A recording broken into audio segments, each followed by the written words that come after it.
the Happy Hour podcast with your host, Joel Fleischman. Hello, welcome to the Joel Fleischman Happy Hour podcast. We are still in emergency headquarters as we are remodeling our podcast area. We're so excited about that. Welcome to episode number 49. I am here with my new friend, Dave Propson. How you doing, Dave? Good on you, Joel. Also, new Team Blue team member. So, Dave, welcome. Good to be here. Episode 49. This is the Happy Hour podcast. We always celebrate with Happy Hour with the beer. So, our sponsors are Central Water Brewery. Shout out to Jason Blinker. We are out of Central Water's beer, so we are not drinking that today. Today we have, Dave told me he drinks light beer. I ran over to Crave, High Crave Restaurant. Shout out to them. And we have, what do we have here, Dave? Some Oshkosh Lager, Bare Bones.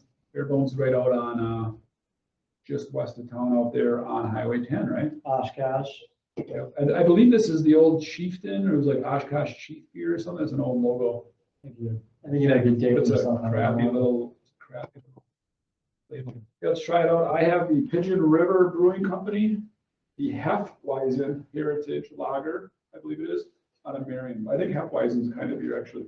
Marion, Wisconsin. Pigeon River Brewery does Prost on it. Prost? No. Off the table's edge. Back in the day. Yeah. All right, you can figure that out. Let me hold it. All right, we'll keep going here. So, Dave, welcome. Who are you? Tell us a little bit about yourself, what I know about you, your props in construction, Manitowoc, born and raised as a logging family. Born and raised as a residential tree cutter downer. Residential, yeah, logging family. Yeah. Well, I wouldn't consider it logging. Yeah. Like it'd be like saying that a framer is a trim guy. Like it's kind of like Apples and oranges. apples and oranges. You're more picking apart, taking over my house, Yeah. pull branches off, you get a Exactly. branch at a time, the willow tree. Yeah. Let's get into problems. Okay. Grew up in that from when I was born to still going now. I'm the youngest of four boys. So that's my the third youngest, the one that's older than me, Nick, took that over. So that pushed me into finding a new job. So So you got into concrete work? I did foundation work since I was in high school, 17, did that till I was about 25, 26. Got into your own carpentry business, props in construction? Yep, flipped over, working with a neighbor and worked with three guys doing 1,600 square foot, same 5 houses day in, day out. Yeah, super efficient at that, and then just kind of looking for a little bit more diversity, a little bit more push. So went off on my own, picked up a few guys, started doing houses from the 1,600 square foot range up into the 10,000 square foot range, stick built. Struggle finding guys every day, but they just start working 80 hours a week to make it match. Right. Yeah, so that's why they're 7 days in a week, not 5.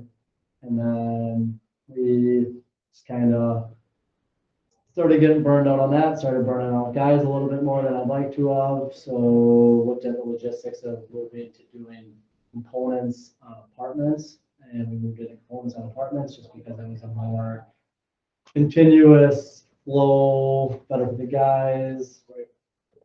guys, more longevity, more long term, just much more.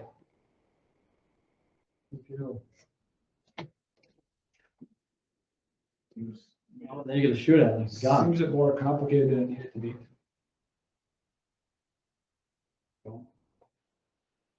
Vans. Okay. Right, moving on. So yeah, so you had, we'll speed this up just for the listeners. Yeah. Had about 10 employees doing that. You framed how many homes you think? Oh, in the last 3 years, probably framed about 120 probably. 120 in 3 years.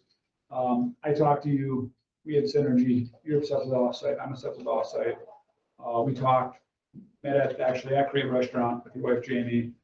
We decided, yeah, let's do this together, right? Let's make a merger. You told your team, you're aboard Drexel now. This is one of the first podcasts we had you on. As of today, you're not a Drexel team member yet. No. But you have come to multiple meetings working with us as making Yeah. this transition out. We're in the process of buying your equipment, buying your trucks. How's that all going from your perspective? Good. EVs are Besides rock. working 2 jobs. Yeah, EVs are rock star. I mean, he's working 2 jobs. Shout out to Eric Beck, I know you listen, brother. Yeah, so, I mean, he's doing 2 jobs essentially right now anyway, so I'm not gonna be going to complain about doing 2 jobs. But good, fluid. Nice to work with, you know, like, we're not bickering about $5 here or there, it's just like, let's figure this out, let's make it efficient, let's just move on. How's your beer? That's good, actually, I'm okay with that. Mine's kind of brutal. Mine's got this soury aftertaste, almost like a spritzer type taste. Not great. Sorry, Heritage. The Hefeweizen, I'm giving like a 3. I think I can muscle it down. I'm not even sure. Never that way, if I didn't like it, I just wouldn't, like, that's a bad option. You don't like it, why? Well, I brought the bare bones. I'm giving both a shot. Shout out to bare bones. I lived in Oshkosh many years, so my pride and joy. Las Vegas. So, yeah, no, I mean, all my crew Oh, it's more is, drinkable. Yeah. It's more drinkable. It's a drinkable beer. all my crew is super excited to turn Team Blue. I mean, everything for those guys, it's a huge upswing for them to get into a company that has the belief that Drexel does and the size it is and the more longevity of being able to do offsite for way more years than doing stick build. So I love it because you're an honest guy. So I'm gonna ask you some honest, blunt questions. You love it, right? Yeah. So what is the reputation of, it's gonna close the door now because it's private, obviously, on a podcast.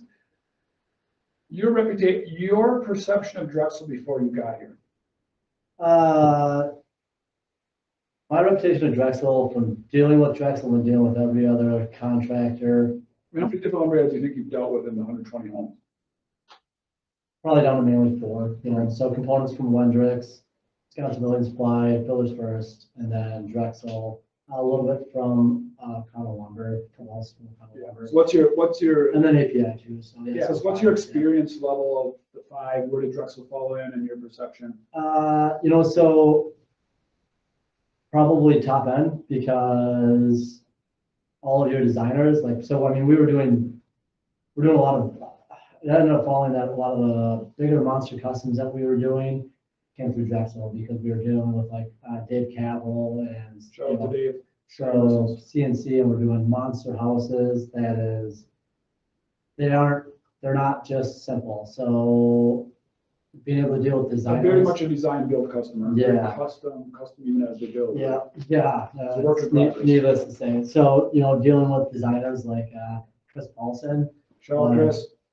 like, hey, let's figure out how to do this because, you know, Chris is super smart. He's been doing it forever. Great guy. And, Huge back of him. yep, and he'd call and be like, hey, like, does this work? Right. You know, rather than, here's the plans, this is what it is, deal with it. You know, so Drexel's always been like, everybody that I deal with Drexel's like, let's try to streamline this as much as possible. So I would honestly say that, yeah, I'd rather deal with Drexel every day. One of the things that I'll always hear about Drexel is like, they're always like a little more expensive. And like, there's usually a reason, and every job that we do seems to go just that little bit smoother with Drexel. And it's like, yeah, you're paying a premium, you're paying a little bit more for something more streamlined. I have a question on that. Do you actually believe we're more expensive? Or is it because we're sticker professional? shock? Or is it because the perception, or did our competition even slam us because of the professionalism we bring? You You know what know, I'm saying? yeah, I know what you're saying. You can perceive to be higher. Is it that, or is it just at the end of the day, right? Like, is it, hey, yeah, I know what you're saying. No, like, I guess if you look at it from my side, from the framing side, right, like, package deal should be a package deal. So you're bidding out the house, like, if it's 100,000 for the package and these guys are 105,000, if you're honoring that price and you're honoring what your bid is, you know, all of a sudden at the end of your 100,000, you're saying, we're not gonna, hey, if there's extra material, Right. well, then all of a sudden you're 108, Right. then that's a different. You're just saying we have our aspect. ass covered on the bids. Yeah, From your perception. exactly. You know, so it's all, So, dealing with stick frame, right? Like, that's another conversation. Dealing with stick frame. Hey, who stick framed it? Okay, go look in your dumpster. Like, did they throw away $2,000 worth of material because they were lazy and they didn't care? Or is that where the numbers are? That's one of the hardest things because, yeah, like, when the framer's not paying for the material that's being supplied, a lot of guys get lazy and, hey, I don't care. I'm like, I'll just take it out of that sheet and I'm not gonna walk around the back of the house. yeah, I'm gonna use a 16-inch LVL to crawl up on it every day to the foundation. Right? Yeah. Yeah. Question for you, there has to be something that your outside perception has changed since you got here. It couldn't have been like, no, this is exactly what I thought Drexel was. What has maybe been the biggest, like, oh, I didn't exactly think, and it can be good or bad. Yeah, I mean, like one, Like you're, I guess, you're the behind that Wizard of Oz right now. Right, Like you pull so- the curtain back and you're like, whoa, what's going on back here?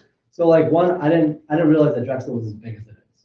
So like I knew that there was more than Wrightstown, but I didn't know that it was as deep as it is, almost 700 employees.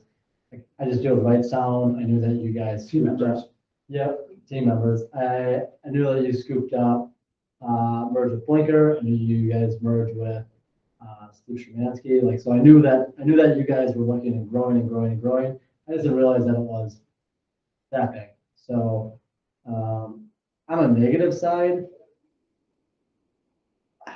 to compare lumberyards to lumberyards, and I guess it'd be relative to the size comparison too, that I knew that you guys weren't corporate, like, let's go on Builders First.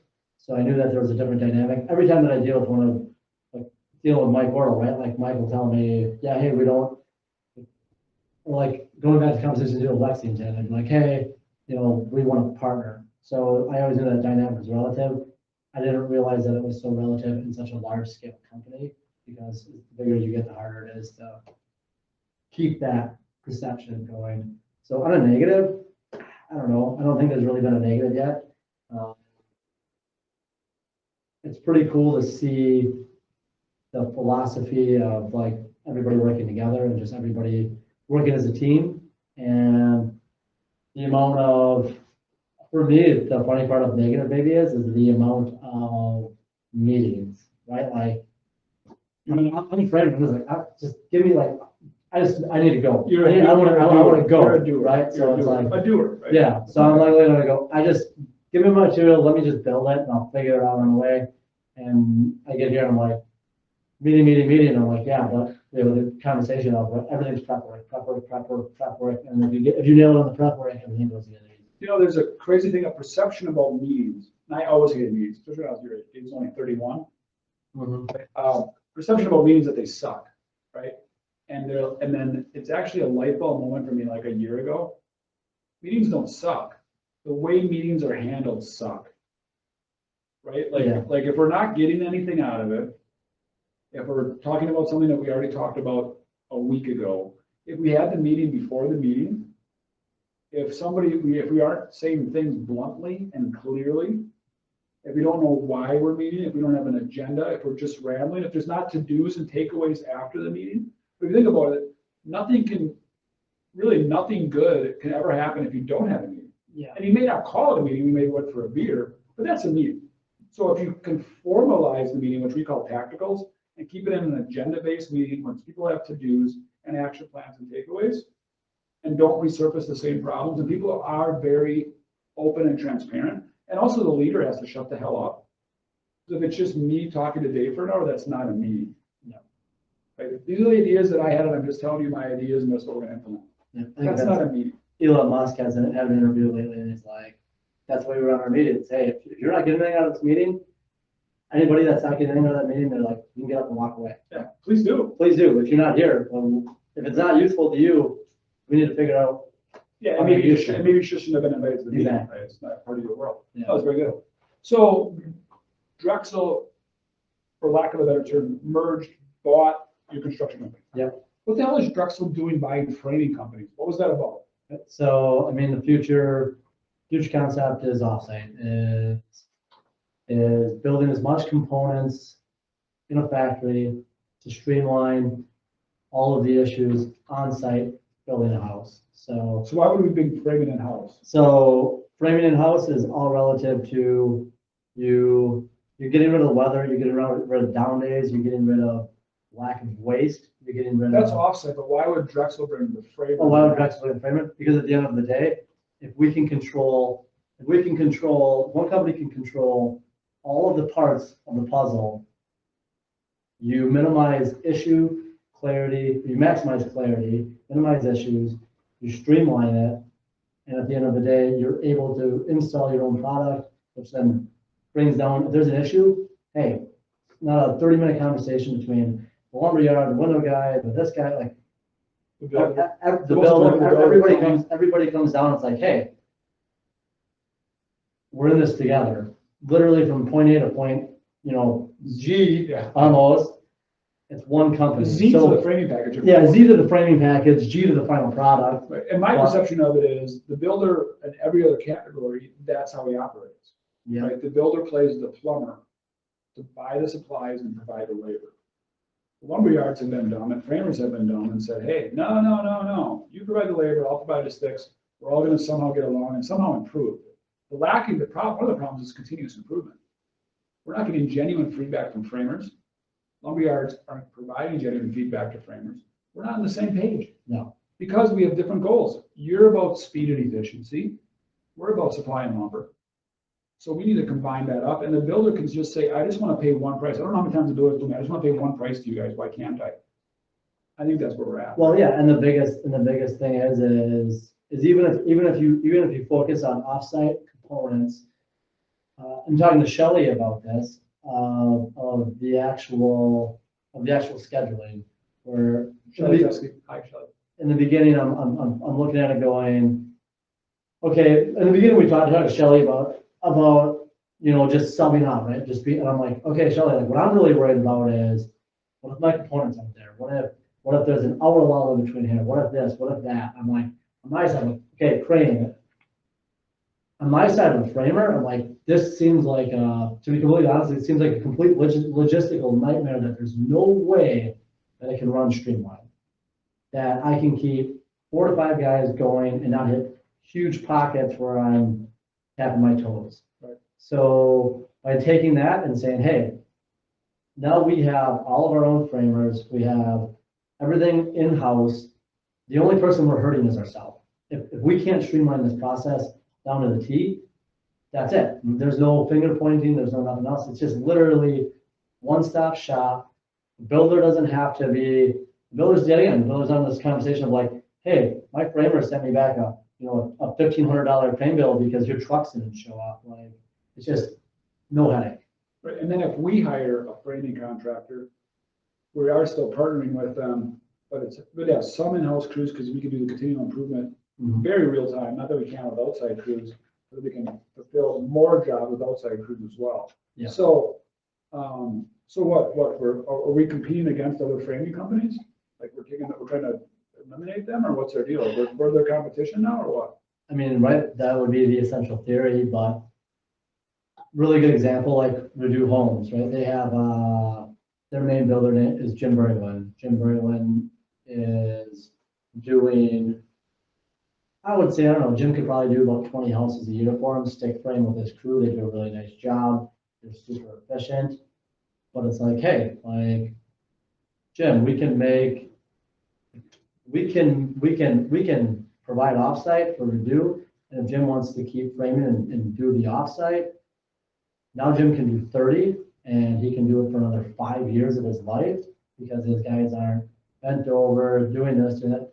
Like, the idea isn't to wipe out the next competition of the framer or this. It's that, hey, when's the last time that framing has progressed? We've been doing it the same way my grandpa did it. Maybe Since Jesus did it. yeah, when we got air nailers, that's what we got. So, well, we haven't progressed in anything. And if you're not going to progress, you're just going to die. And at the end of the day, with the lack of labor and never looking to get better for a long time, if ever, there's only one option: is to change the system. So we're not competing against framers. In your words, we're helping framers. 100%. If the work is there, and we literally cannot build enough houses in the U.S. to meet the production that we need to anyways, if the work's there, the people aren't there, if we can make it better for the guy installing it, that he's not physically killing himself every day, that he can go home at the end of the day and throw the ball with his kid because his back isn't sore, or his knees are shot, how do you consider that to be a penalty? Is he like one of the most passionate guys you ever had on, Holden? Top five. Top five, yeah, 49 episodes are like top five. Look at that vein in his forehead, turn around there. That vein, it's like popping out, he gets so excited. Isn't that an incredible passion, right? Yeah. Yeah, right, I mean, truly. So where does this passion come from for offsite construction and what you do? Because you have this intent, I don't think, this incredible energy in the room. I think you said top five, right? so, Top five. okay, I don't think that, okay, Joel, you out, you're a super passionate guy about what you do. That's why you're only top five. I mean. Yeah. It's Okay, not- it's not I getting can crazy, it's only it's not one. getting crazy. Yeah, so if you take out, like, not about offsite, right? Like, I'm not a passionate guy about offsite. I'm a passionate guy about anything that I'm gonna be involved in, right? So when I used to do foundation work, Tell me when you was what were you passionate about as a kid? Like, let's go back to your family. I kind of wasn't passionate about anything. Like, I was the youngest of four boys. I was passionate about staying alive. That was the passion, just staying alive. Does your with whole four family boys. have this passion, or are you unique? No, we're all this way. You're all wired up. I would attribute that to our parents. I mean, we were never, it was never Are sitting you bad. competitive, or are you just workers? Like, We're just workers. Yeah, like So none of us what was were, like a none- holiday? You had to like go cut wood at some point? none of us were sports kids. Not really. I mean, like, my older brother's baseball relevant. But like, we all played sports up until usually we all played sports up until they're like, hey, they're like, well, yeah, they're all like, hey, you need to practice on Saturdays. And we're like, no, we go up north as a family. That seems on like extra Saturdays. work. That's That for something I'm never, it's not ever gonna pay my bills. Yeah. Just always seemed crazy to us. Yeah, yeah, you're like, that's for fun, and now that you're making it not fun, I'm out. Correct, yeah. So like, I mean, my oldest. Where was you brother- up north? What's that? Town of Blackwell, really small town, but like Rubino, Leo, Oh, Rubino. yeah. So- Rubino Lanes, what's up? So, but passion isn't, I don't think passion drives, I don't think that, no matter what I'm gonna do, I'm gonna be passionate about it, right? Because there's, the statement I'll always make to everybody that I talk to about anything, about life goals, right? Like, there always has to be a better way. If you're okay with status quo, man, I just can't imagine that life. That's just and sometimes that can get me in trouble, and that can get you in trouble. Like, status quo is just. So you almost just happened to stumble into an industry where you were like, there's gotta be a way better way. Well, And yeah. you've been chasing that to some degree your whole life, or your family does, or you do as a person. And you stumble into framing to some degree, and then you're like, I found a way better way, and nobody's listening to me. The funny part was, Is that kind of right? the funny part was the first time that I ever reached out to you, my essence was like, hey, I got some really cool ideas, but I don't have the money to get them off the ground.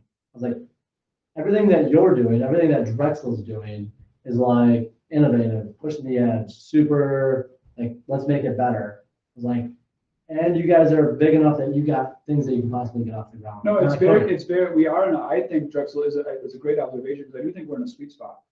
Right, if you're O'Connell lumber, God bless you, O'Connell, and you're 1 yard, you would never have the capital to do this. BFS and Wisconsin Building Supply, in my opinion, are too big. They're chasing quarterly profits, and owned by a fiduciary company.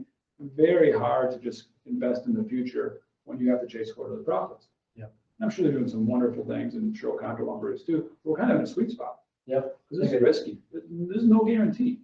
But I've had builders saying this isn't going to work. When it gets slow, everyone's going to go back to sticks. I said, no, they won't, because once they try this, they're not going to want to do sticks. From the builder's perspective and the framer perspective. So if you flip guys onto off sticks, okay, hardest thing about a framer. What does sticks mean?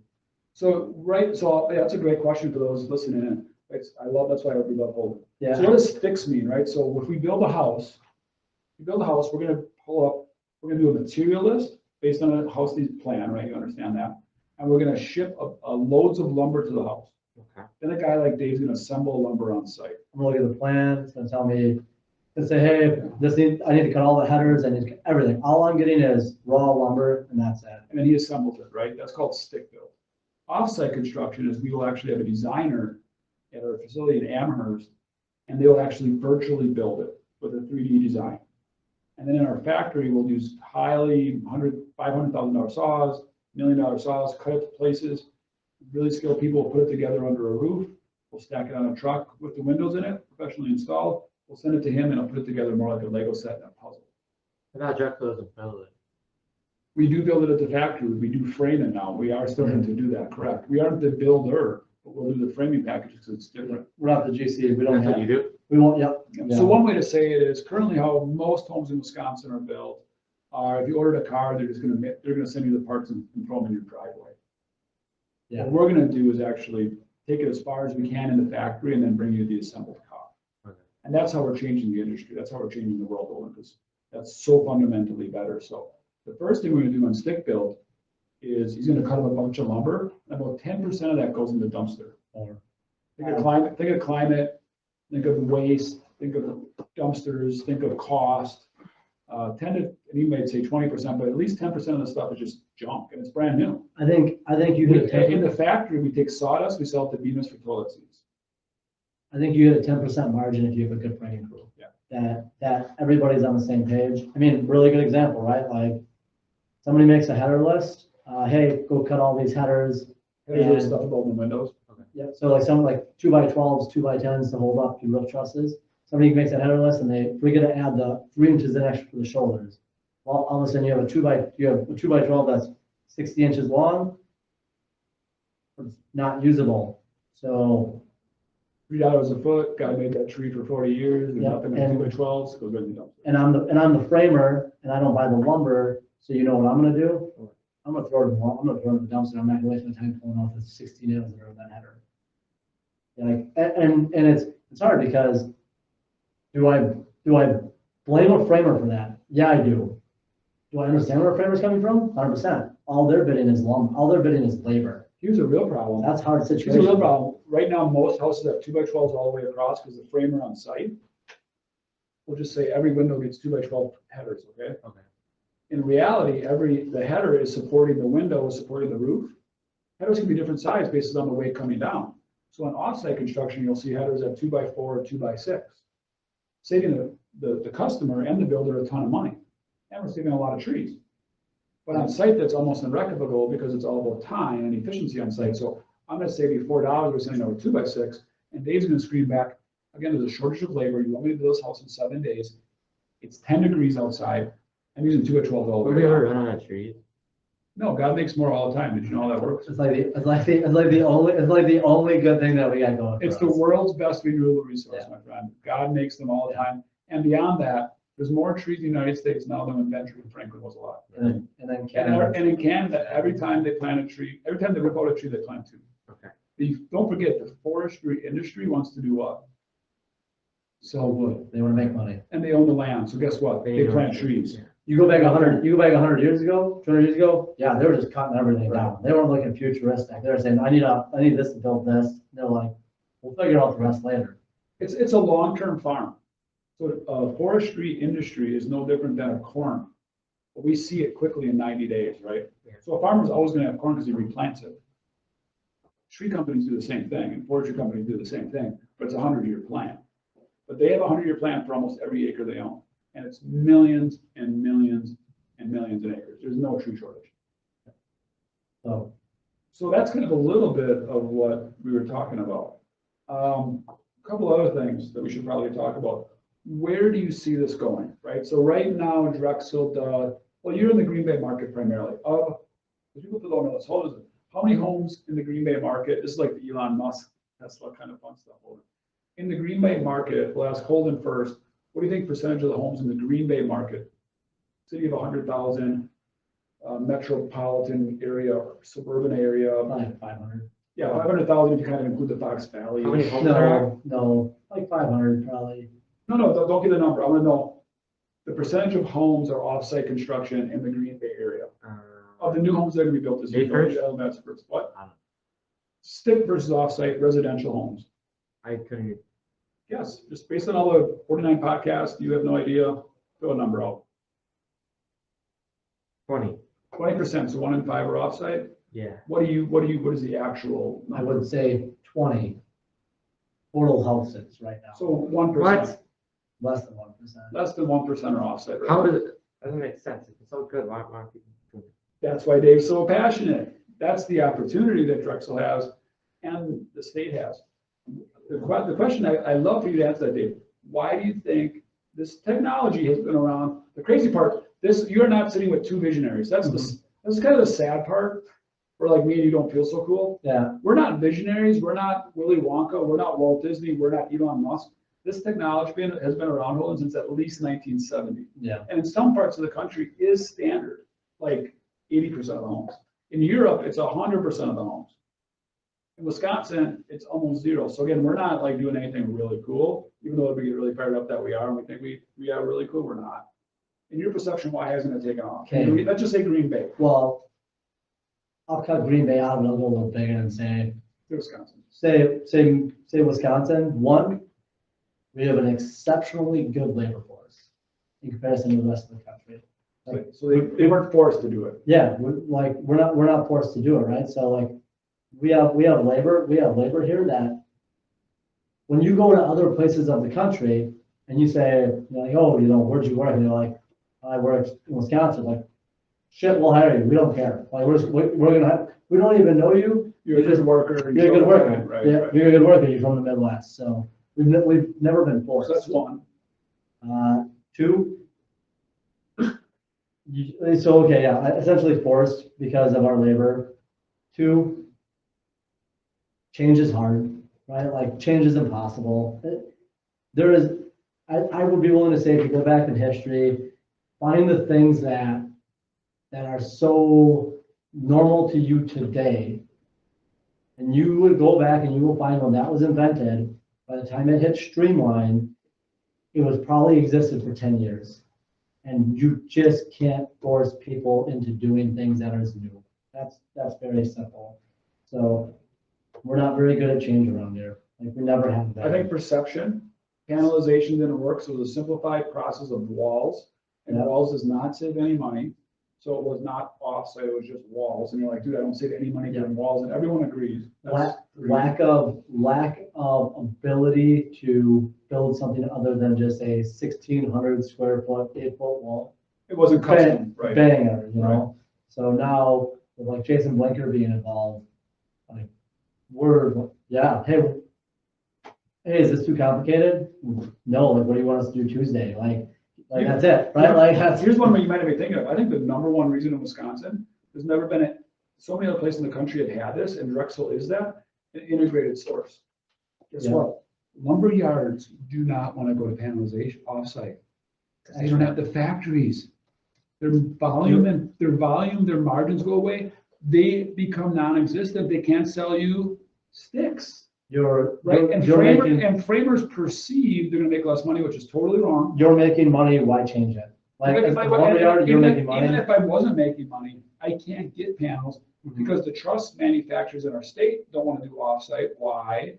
Because they don't control it. They don't make enough money because the lumberyard because they're selling to a lumberyard, not the builder. Yeah. Essentially. And But we're now integrated where we can actually change the industry in Wisconsin. And at the end of the day, I mean, I'll be the first one to tell you that the framer side of it, Shelley contacts me, I'm sorry, but the first thing was, I don't think that you can keep me busy enough. I'm worried because I know what I'm doing every day right now, Yeah. and that's change. And change is scary. Yeah. right? Like, and change from what changed from doing custom houses to apartments for me is scary. It was a better change for me. And I'm young enough to make that choice and be, hey, if it doesn't work, if I fail, I'll go back to what I was doing. But the longer you do something, right, the longer you have a job, the harder it is to be willing to change jobs. Better the devil you know than the devil you don't. Right. It's just it's better the devil you know. You can sit down and you can run the numbers 100 times and the logistics 1,000 times and go, I think I can't fail. But your whole life has been told, don't take chances. So Did we just talk about that, Holden, before the podcast? Yes. Food truck? Holden's gonna run our food truck, everybody, this summer. Unique deal. This is kind of a sidebar conversation. Dave, you're gonna love it. you're gonna drive around all the job sites. Yep. Yeah. Yeah, we do all the jobs. So we do that. We call it tailgate tours. We've been doing this years and years. It started as a truly call it the weenie wagon. And I bought a hot dog truck. And Haley White, Haley Mashuda actually ran it the first year, couple of years. And we actually go to job sites for free. We just show up. It's so better, much better than a cousin sub, right? Or a pizza. Yeah. So we show up to a job site, we coordinated. So we actually emerged in that from a true hot dog cart, some other versions. We had an ambulance for a little while, to a true food truck.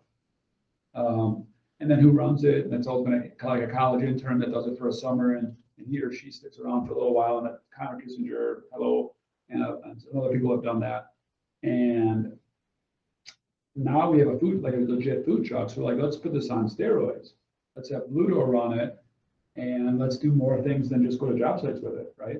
So Holden has actually agreed to take the job on, and what are you getting paid an hour, Holden? What? What are you getting paid an hour? I'm not. Yeah, so what was the deal? 33% of the net. He's getting 33% of the net income.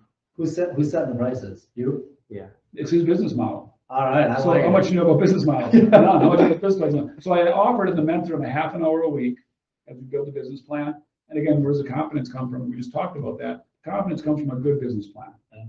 You gotta, if anybody's listening who wants to do their own business or you do a side hustle or understand Drexel, you have to have a good business plan. The plan must make money. That's huge. You cannot do anything for fun because fun wears off. Money does not wear off. You have 3 partners and we're gonna do it to break even. Don't do it. No. That won't be fun. Like eventually, especially if the plan doesn't slightly work, now you're losing money. Right? So you have to do good to make money. If not, it's not worth it. But the better your plan is, the more preparation you have in meetings, the more research you do, the more you're like, just work the plan. And then your anxiety goes away. So you're like, well, what are we gonna do? What's the plan say? Work the plan. And then you can always tweak the plan. You can always go back to the plan, but the plan is a plan, is a plan, is a plan. And really every department we have, everything we do at Drexel, it goes back to a plan.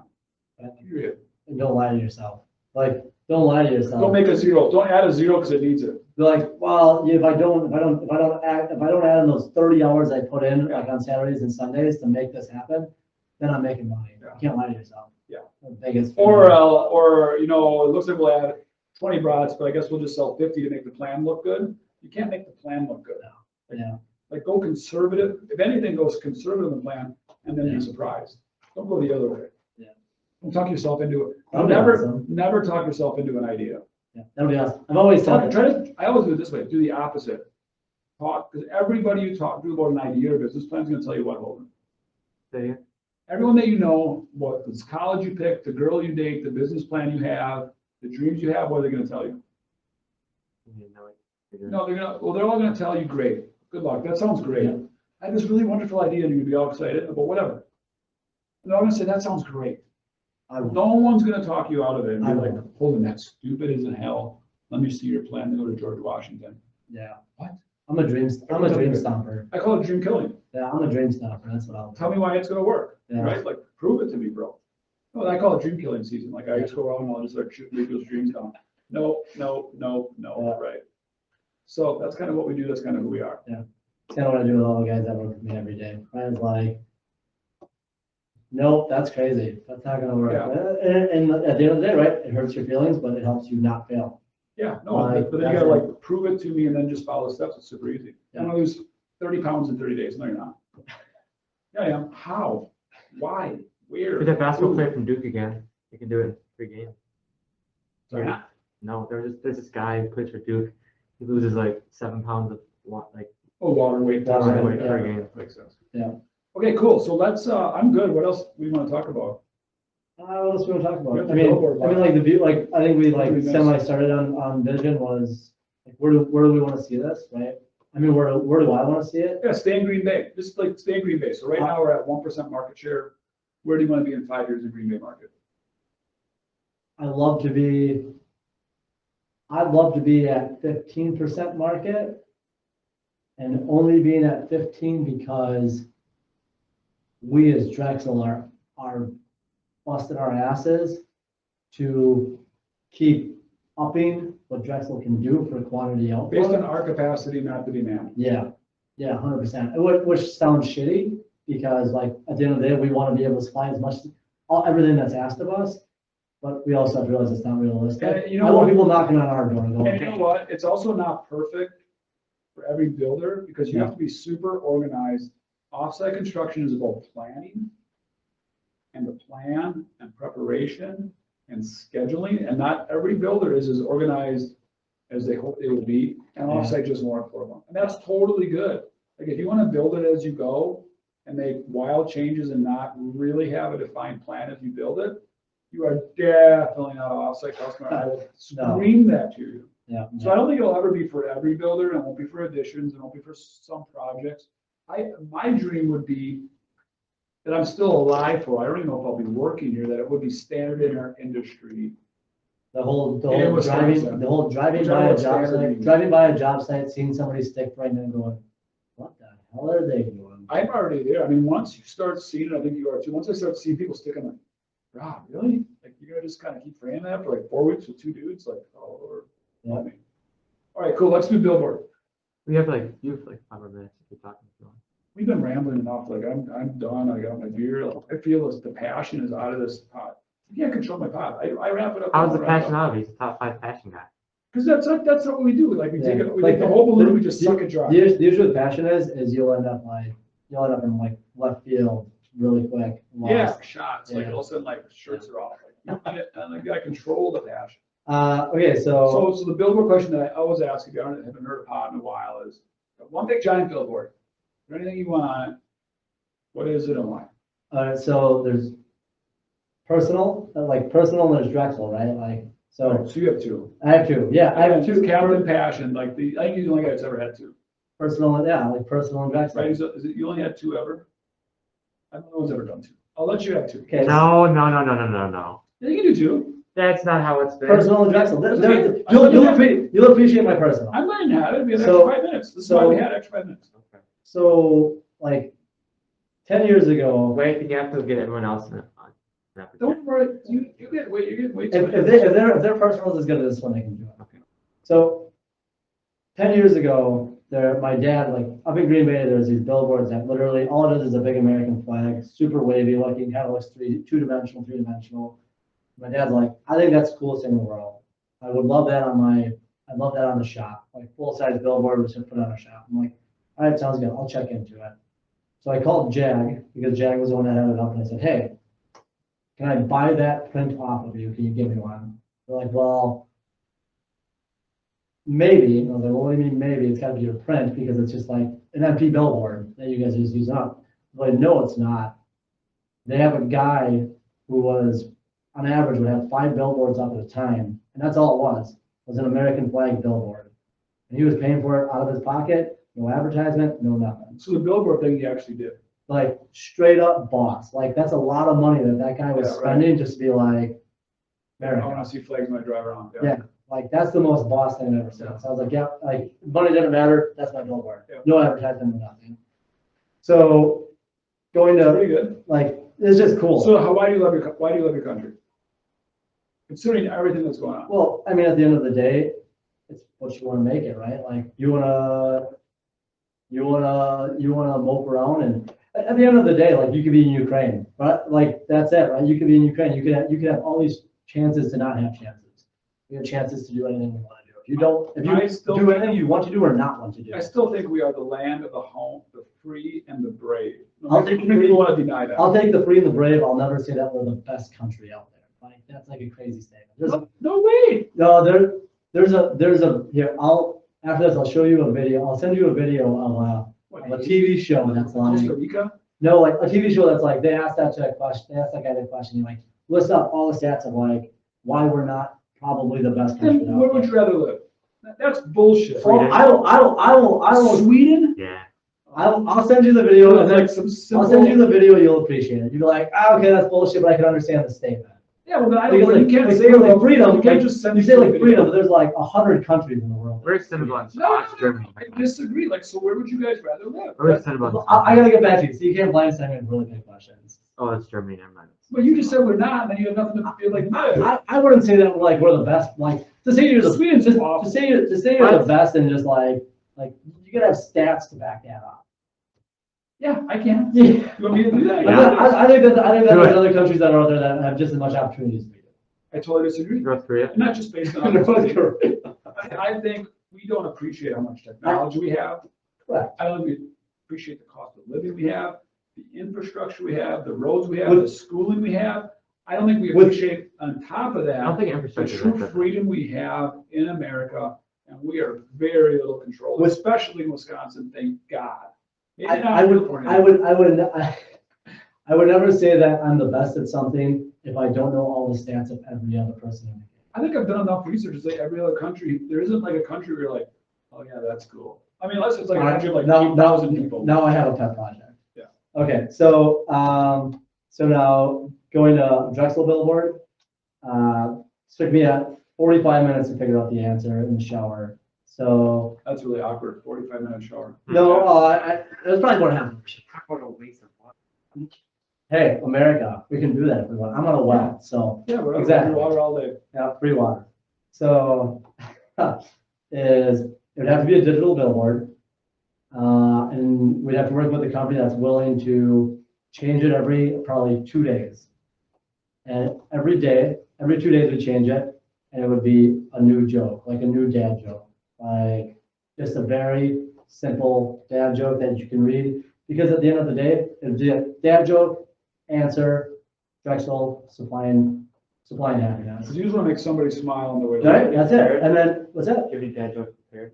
I had a damn joke prepared and I'm failing miserably right now. Ah. Okay, it would be, okay, here's a dad joke. It'd be too long for the billboard, but, did you hear that in Campbellsport, they're starting a new zoo? No. It's just a small zoo, only one animal, just a dog. It's a Shih Tzu. Nice. It's not bad. Yeah. I think a dad joke. Yeah, it's too long for the billboard, but I think that'd be great because, right, you're gonna make somebody smile. They're gonna go to work. They're gonna anticipate that billboard every day. Every day they're gonna be waiting for that new dad joke, and they're gonna go to work, and they're gonna even if it's a horrible dad joke, they're still gonna laugh about it with people. All dad jokes. Every day. So you know, I used to Dad leave, jokes. not dad jokes, but you know, I used to leave either funny messages, inspirational messages, or just thank you messages on lumber when I pulled it when I worked in the yard when I was Holden's age, 17, 18. Okay. And if I knew my buddies were gonna be like building that house, I'd leave like really, I'd put a piece of cardboard in there so the homeowner would deal with it. So I started doing that to people. I just think that's a great message. It's just funny. But I think it's not only funny, but like you're framing, right? You're just kind of busting, like, it's my time to care. And I think even on offsite, we should be doing more of that. Like, I always tell guys, sign your name, tell them thanks. Like, it's not a job number, it's not a house. It's somebody's house. I got the dad joke that I made for this. Now I remember it. So, what type of beer always wins a basketball game? An IPA, because it's got mad hops. That one's bad. You should have stopped at the Shih Tzu. No, that was good. Like, that's a good dad joke. No, that's a a bad good dad joke. joke. The Shih Tzu's like This here. is way better. Shit, I know it's a good, like, I understand that. It's too long for the billboard You should have though. ended on that one. Ah, Yeah, like a lumber dad joke, but the Shih Tzu that was gold standard. yeah, that's gold standard. That's gold standard All joke. right. Well, Dave, thank you for coming on. I appreciate it. I can't wait for the future together, my friend. Appreciate it. Episode 49, we're out. Thanks for listening and watching as always. Peace. Thanks.